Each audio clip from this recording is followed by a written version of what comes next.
Ada beberapa mitos umum bahwa untuk mencapai bangsa dan masyarakat yang sejahtera, faktor penting yang berpengaruh adalah kelimpahan sumber daya, keunggulan geografis, serta budaya dari masyarakatnya. Namun, Daron Acemoglu dan rekannya James Robinson membantah pendapat tersebut. Dalam penelitian mereka, ada fakta yang menarik, yaitu dua wilayah yang bersebelahan bisa memiliki tingkat kemakmuran yang sangat berbeda, meskipun memiliki sumber daya dan kondisi geografis yang serupa. Bagi Acemoglu dan Robinson, hal yang terpenting untuk mencapai masyarakat sejahtera adalah memiliki sistem yang sehat dalam sebuah negara.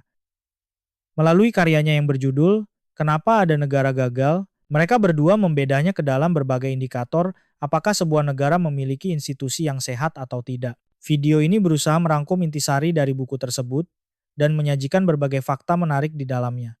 Mulai dari kehadiran Belanda di Maluku sampai pada Islam di Timur Tengah yang sebagian menjadi negara kaya dan sebagian masih berkutat pada kemiskinan. Di bagian pertama dalam buku ini, membahas sifat yang paling mendasar dari institusi yang sehat atau malah institusi yang akan menjadi bibit kehancuran sebuah negara. Untuk melihat indikator kemakmuran, maka tiga sektor yang terdiri dari ekonomi, politik, serta tatanan sosial perlu dikelola dalam bentuk-bentuk tertentu. Dalam mengelola ketiga sektor penopang sebuah negara, maka pilihan-pilihan cara mengelolanya akan mempengaruhi apakah wilayah tersebut mampu berkembang menjadi negara maju atau akan berkutat dengan ketimpangan serta kemiskinan dalam jangka panjang. Tidak peduli seberapa banyak sumber daya yang dimiliki ataupun etos kerja masyarakatnya, pilihan untuk menerapkan sistem pengelolaan dengan cara tertentu dapat menghasilkan sebuah wilayah yang makmur, sejahtera, atau malah terpuruk.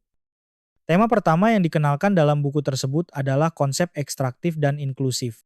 Ekstraktif artinya sebuah desain pengelolaan yang hanya bermanfaat bagi sekelompok kecil masyarakat, namun mengorbankan masyarakat pada umumnya. Dalam hal ekonomi, pengelolaan secara ekstraktif berarti mendesain institusi-institusi yang dapat merampas hak-hak individu, baik hak atas kepemilikan tanah dan properti, maupun aktivitas ekonomi lainnya, dan memberikannya kepada segelintir elit. Hasilnya, secara keseluruhan, perekonomian akan berjalan di tempat.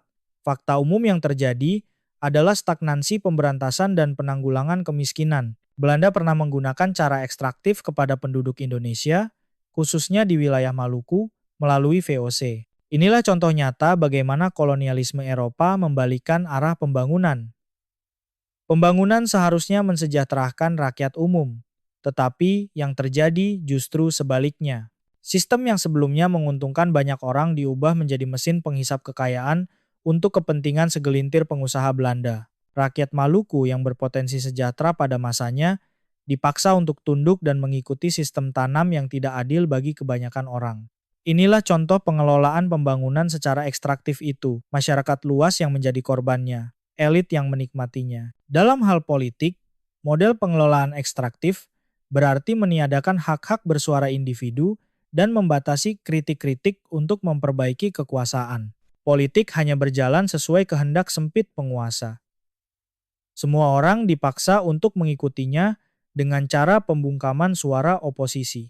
Pertumbuhan dalam kondisi institusi ekonomi dan politik yang ekstraktif masih tetap ada tetapi sangat terbatas karena tidak adanya persaingan sehat yang menjadikan perekonomian lebih efisien. Balikan dari sistem ekstraktif yang bersifat eksploitatif adalah sistem inklusif. Pengelolaan ekonomi inklusif didefinisikan sebagai sistem pelembagaan yang memungkinkan dan mendorong partisipasi masyarakat secara luas dalam kegiatan ekonomi sehingga bakat dan keterampilan bermanfaat sebaik-baiknya. Pengelolaan dengan cara ini memungkinkan setiap orang untuk membuat pilihan ekonomi yang mereka inginkan. Agar lembaga-lembaga tersebut dapat dianggap inklusif, mereka harus memiliki beberapa komponen penting. 1.